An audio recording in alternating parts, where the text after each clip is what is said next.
사이다 무비튼. 내 이름은 한진수, 직업 회사원. 아내 왕재숙과 아들아이 이렇게 셋이서 살고 있다. 아들아이는 아직 어려서 혼자 둘 수 없었고 볼일이 있으면 나나 아내 둘 중 한 사람이 집에서 아이를 돌보고 있다. 나는 고대하던 연휴가 오면 여행을 가고 싶어하는 타입인데 아내는 나한테 아이를 맡기고 자기 혼자서 친정에 가고 싶어한다. 그래서 모처럼의 휴일에도 육아 독박을 쓰기 마련이다. 어느 휴일 아침 아내는 버릇처럼 또 이렇게 말했다. 그럼 난 엄마 집에 좀 다녀올게. 또야? 자기 너무하는 거 아니야? 휴일에 나만 육아 독박이잖아. 나도 휴일에 푹 쉬고 싶을 때가 있다고. 그리고 자기는 지난번에도 친정에 다녀왔잖아. 지난번이라니? 벌써 일주일이나 지났잖아. 엄마 아빠를 일주일이나 못 봤단 말이야. 결혼 전에는 매일 봤는데. 처갓집은 가까운 곳에 있었다. 자동차로 가면 20분 정도. 결혼 후에야 알게 됐지만 아내는 부모에 대한 의존도가 높았다. 부모님께 응석을 부리던 어린애 기질에서 아직 빠져나오지 못한 부분이 있었다. 아이가 태어나면 달라지지 않을까? 라고 생각했었지만 결과는 아이가 태어난 후에도 아내의 행동은 전혀 달라지지 않았다. 자기 부모님을 소중하게 여기는 건 물론 좋은 일이라고 생각한다. 그래서 그걸 뭐라고 하면 안 될 것 같아서 쟁점을 다른 방향으로 옮겨가 봤다. 그럼 아이도 데리고 같이 가면 되지 않아? 말도 안 돼. 난 엄마 아빠랑 가족끼리만 오붓하게 지내고 싶단 말이야. 툭하면 우는 애가 있으면 우리 셋이 얘기나 제대로 할 수 있겠어? 말을 해도 참. 장인 장모님한테 얘는 손자야. 가족끼리 얘를 왜 빼? 얜 당신이 낳았는데. 우리 아들은 100% 가족이지. 내가 말하는 가족은 나를 낳고 키워준 가족을 말하는 거야. 나를 길러주신 분들을 특별하게 아끼는 건 자식으로서 당연한 일 아니야? 휴일 아침부터 부부싸움을 하고 싶진 않았다. 그쯤에서 얘기를 중단했지만 아침을 먹으면서 아내는 아까 일을 다시 꺼냈다. 당신은 휴일이면 꼭 나가서 놀고 싶어 하는데 그건 좀 아닌 것 같아. 당신 월급으로 도박하고 술 마시고 그럴 돈이 있을 것 같아? 내가 무슨 도박을 했다고 그래. 그리고 술 마시러 가는 것도 손에 꼽을 정도밖에 안 돼. 나 돈 허투루 쓰고 다닌 적 없어. 그거야 내가 감시를 철저히 하니까 그렇지. 그리고 당신한테 얘가 그렇게 애틋한 가족이면 당신이 얘하고 하루 종일 놀고 재우고 먹이면 되겠네. 내가 한 말은 그런 뜻이 아니잖아. 일주일 내내 회사에서 시달렸는데 하루 종일 혼자서 아이 보는 게 쉬운 일이 아니야. 결국 아침을 먹고 난 아내는 내가 한 말은 귓등으로도 안 듣고 친정으로 향했다. 그런 나날이 계속되던 어느 날 현금이 필요해서 은행 ATM에서 현금을 인출하다가 경악스러운 사태에 직면했다. 돈 관리는 기본적으로 아내가 전적으로 맡고 있었다. 먹거리며 생필품 등을 모두 아내가 챙기고 있기 때문이다. 내 용돈도 매달 아내에게 받아서 쓰고 있었다. 나한테 돈을 허투루 쓰지 말라고 주기적으로 주의 환기를 하는 아내가 저축을 더 잘할 거라고 생각했었다. 그런데 막상 은행 통장의 잔액이 거의 제로에 가까웠다. 나는 곧바로 아내에게 전화를 걸었다. 여보, 나 지금 은행인데 우리 통장 잔액이 숫자가 이상해. 8천만 원 정도 있었던 것 같은데 지금 거의 0에 가까워. 아, 그거? 아내는 전혀 놀라는 기색이 없었다. 그거 내가 다 찾아서 그래. 뭐? 다 찾았다고? 왜 그랬는데? 왜 그러긴. 쓸 일이 있었으니까 그렇지. 그까짓 걸 가지고 웬 수선이냐는 식의 아내 반응. 이어진 발언은 황당 그 잡채였다.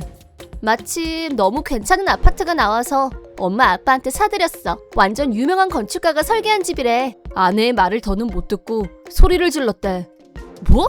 그게 무슨 말이야? 아내가 상의도 없이 장인 장모에게 건축가 디자인 아파트를 사줬다는 황당무계한 이 상황. 나는 멘붕이 왔다. 아내는 너무나 태평했다. 생각을 해봐. 우리 집이 워낙 낡았었고 그리고 이제 부모님도 60대 노인인데 슈퍼나 병원이 집에서 가까워야 편리하고 좋을 것 같아서 결정했어. 환경이 무엇보다 중요하잖아. 내가 지금 듣고 싶은 건 그런 게 아니라 그런 걸 결정하기 전에 왜 나한테 상의도 없이 8천만 원이라는 거금을 썼냔 거야. 다음 달이 아빠 생일인데 이번이 환갑이잖아. 그래서 내가 좀 질렀지. 그리고 건축가 아파트 놓치지 않으려고 정신이 팔려 있어서 진수 씨한테 얘기하는 게 늦어진 건데 안 그래도 얘기하려던 참이었어. 야, 나는 내가 말해놓고도 놀랄 정도로 목소리가 낮게 깔렸다. 그 돈은 처음부터 우리 아이를 위해서만 쓰기로 약속했던 돈인 거 알지? 그걸 뭘 따지고 그래? 돈이야 또 모으면 되는 거고 환갑은 평생에 딱 한 번뿐이잖아. 왕재수, 넌 상식도 이성도 없냐? 상의 한마디 없이 8천씩이나 되는 돈을 써버린다는 게 말이 돼? 내가 내 부모님한테 선물해드린 건데 그게 왜 잘못이야? 우리 부모님 무시하면 절대 용서 못해. 내가 언제 네 부모님을 무시했는데. 도저히 대화가 통하지 않았고 무력감까지 밀려왔다. 그때 한 가지 의문이 떠올랐다. 근데 유명 건축가가 설계한 아파트를 8천만 원에 샀다고? 진수씨 완전 바보네. 그 돈으로 어떻게 사?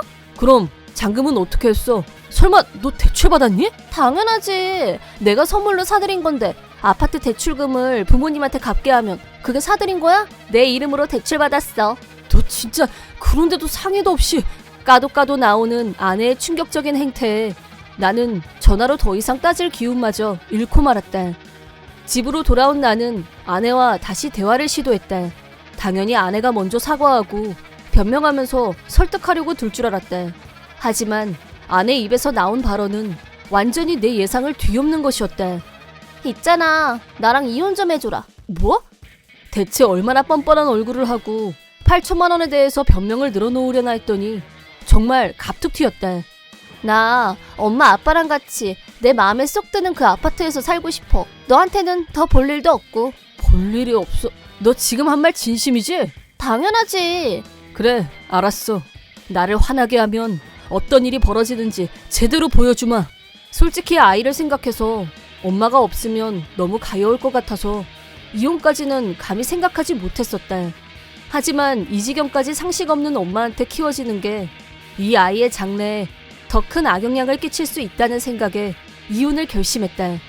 그동안 나를 이용했고 이혼 가치가 끝났다고 판단한 순간 더 볼 일 없다 라고 하는 여자다. 아이한테도 똑같이 너한테 더 볼 일 없어 라고 하지 말란 법도 없다. 나는 더 이상 이 여자 얼굴도 보고 싶지 않았고 아이를 데리고 본가로 가서 본가에서 출퇴근을 했다. 그래, 끝내자. 이혼 서류는 며칠 후에 보낼게. 평일엔 열일하고 주말엔 육아 독박하던 네 남편하고 이혼하고 네가 꽃길만 갈 거라고 생각하면 착각이야. 넌 아마 후회하게 될 거야. 남자가 직장 다닌 게 당연하지. 벼슬이니? 라면서 발끈했지만 나는 무시하고 집에서 나왔다. 부모님은 나와 아이를 걱정하셨다. 아내한테서 몇 번이나 전화가 걸려왔지만 모두 무시했다. 사흘 정도 지나서 확실히 냉정해졌다고 판단됐을 때 전화를 받았다.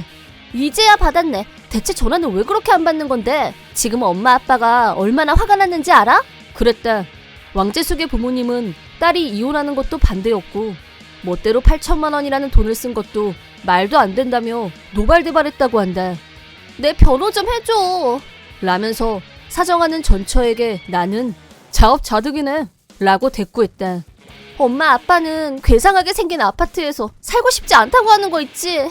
너랑은 이혼했는데 엄마 아빠가 나한테 나가라고 하면 나더러 앞으로 어떻게 살라는 거야 정말? 난 그저 엄마 아빠랑 같이 살면 가산이 육아에서 해방되고 세련된 아파트에서 우아하게 살 수 있을 거라고 기대했을 뿐이야. 그런 걸 착각이라고 하는 거야. 내가 후회할 거라고 했지? 나는 아내와 이혼했다. 장인 장모는 다행히 상식이 있는 분들이라 사과와 함께 전처가 멋대로 쓴 돈을 돌려주겠다고 하셨다. 돈을 변제하기 위해 건축가 디자인 아파트도 매물로 내놨다고 한다. 전처는 그렇게 껌딱지처럼 굴었던 부모님한테 손절을 당했고 수중에 남은 건 대출빚뿐이었다. 지금은 허름한 아파트에서 혼자서 살면서 빚을 갚으며 살고 있다고 한다. 이번 영상은 어떠셨나요? 재밌게 보셨다면 구독, 좋아요에 댓글까지 달아주시면 감사하겠습니다. 그럼 다음 영상에서 만나요.